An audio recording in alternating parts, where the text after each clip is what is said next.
vegan leader. Be loved forever. Our programs offer many languages. Please visit suprememastertv.com/schedule. Many factors influence birds' plumage color, and habitat plays an important role as well.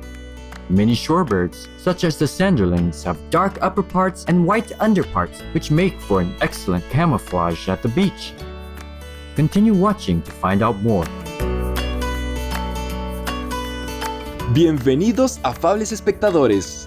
This means welcome, friendly viewers, in Spanish, the official and most spoken language in the Republic of Guatemala. I'm Santiago, a male painted bunting, and this is Valentina, a female painted bunting. We are both vegans from spectacular Guatemala. The animals and people of glorious Guatemala wish for you to have a most colorful and vivacious life.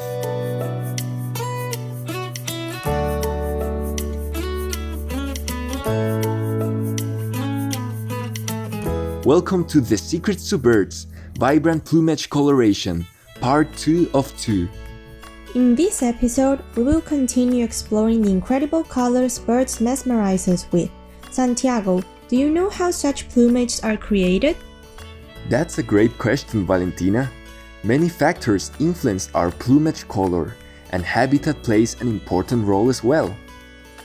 Many shorebirds, such as the sanderlings, have dark upper parts and white underparts, which make for an excellent camouflage at the beach. A study of warblers and finches found that nest location is often associated with the brightness of the male's plumage.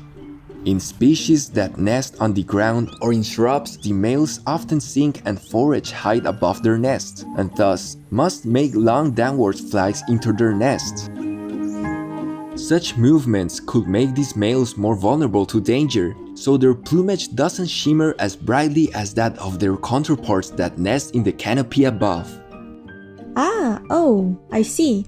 Is this the reason your plumage is more vibrant than mine? It is to appear more handsome to the ladies. Really, Valentina?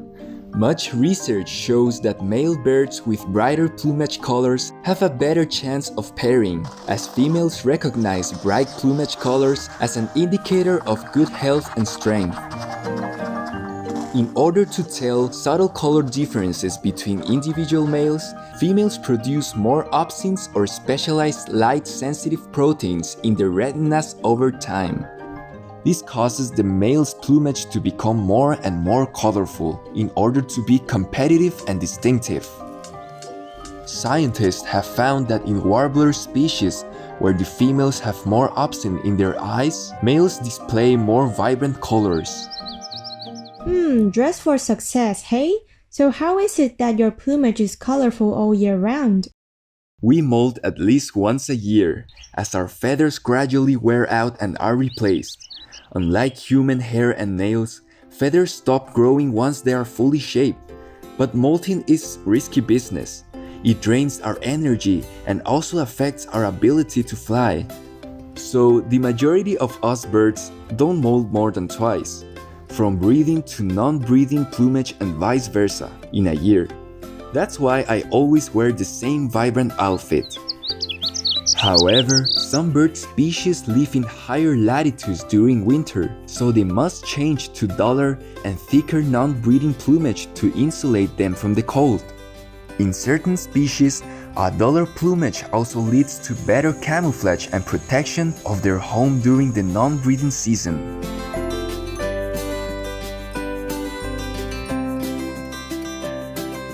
That sounds quite logical to me, but I heard that a number of species, such as the European starlings and the house sparrows, acquire breeding plumage without molting. Is it true? Yes, you are correct. After molting in the fall, the European starling's new head and body feathers display cream-colored tips, from which their non-breeding plumage emerges. During winter and spring, these gradually wear off.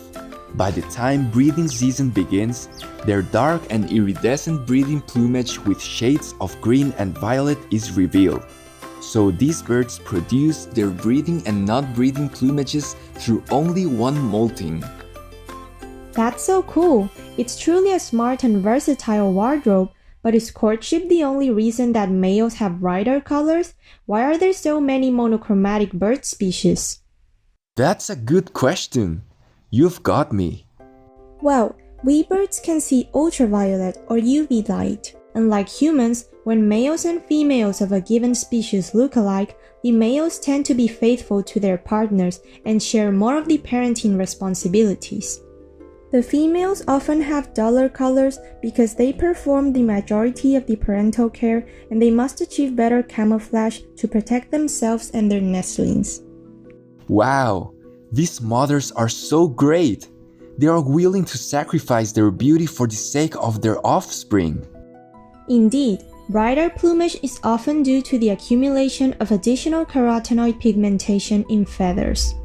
Interestingly, scientists have found that in many species in which the females have less bright plumage than males, the level of carotenoid pigmentation is actually the same in both genders. However, females increase the expression of a special gene that generates carotenoid-destroying enzymes to make their plumage duller.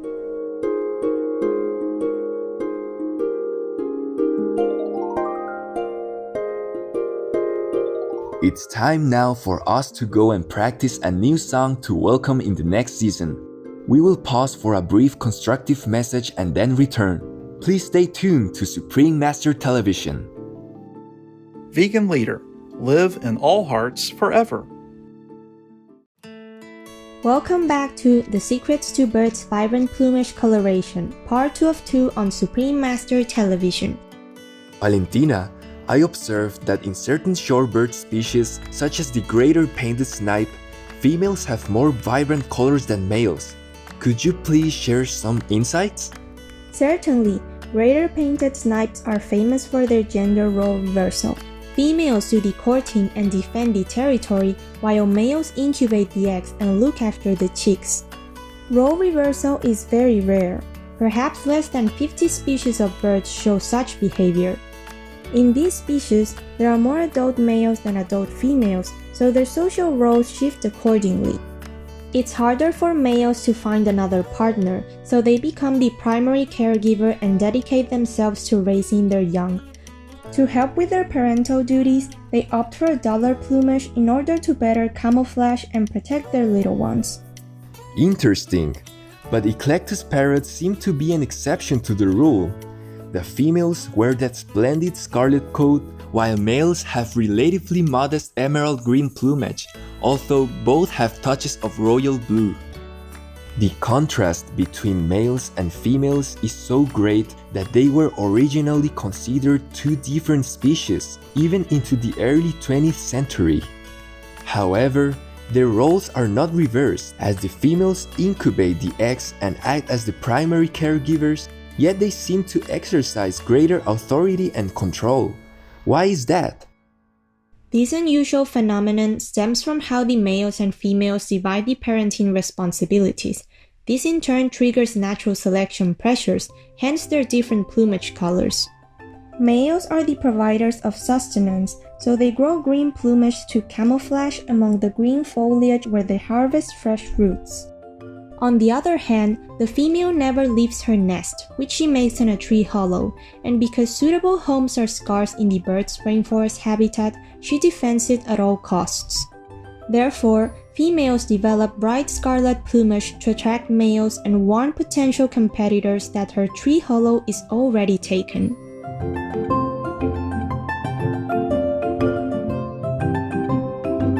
That is fascinating. Some of us birds know that a bright breeding plumage may put us in danger and adjust our behaviors to mitigate the risk. One example is the superb fairy wren male, which switches from brown to bright blue plumage before the breeding season starts. Scientists compared the behavior of blue and brown males and found that ones with blue plumage were more cautious. They fled from danger more often, took longer to emerge from hiding, spent more time foraging under cover, and were overall more alert than males with brown plumage. It seems the smart fairy wrens are conscious of the cost of their conspicuous breeding plumage, and hence are more cautious according to their color of the moment. Amazing! Some birds even use their vibrant plumage to warn off potential threats. The hooded pituhuis, which reside in New Guinea, use the contrast between their black and red plumage to repel anyone seeking to harm them. This adaptation was so successful that other pituhui species opted to acquire the same color pattern. The southern varied pituhui has similar aposematic coloring as the hooded pituhui. This is a rare demonstration of Mullerian mimicry. Two or more bird species which face the same threat who have come to mimic each other's aposematic signals to mutual benefit. This natural phenomenon is named after the German naturalist Fritz Müller. Researchers compared the gene controlling their melanin pigment production and found that it was transferred from the hooded pituhui to the southern varied pituhui. Wow, species learn and adopt successful color tricks from others in order to protect themselves. Nature is so amazing. Absolutely. The diverse and dazzling plumages of birds and the science behind such colorful palettes is truly remarkable and incredibly inspiring. God gave us the mandate to beautify the world and remind humans of the magnificence of the heavens. Therefore, we wish that our vibrant colors motivate you to rediscover your inner beauty and connect with the divine.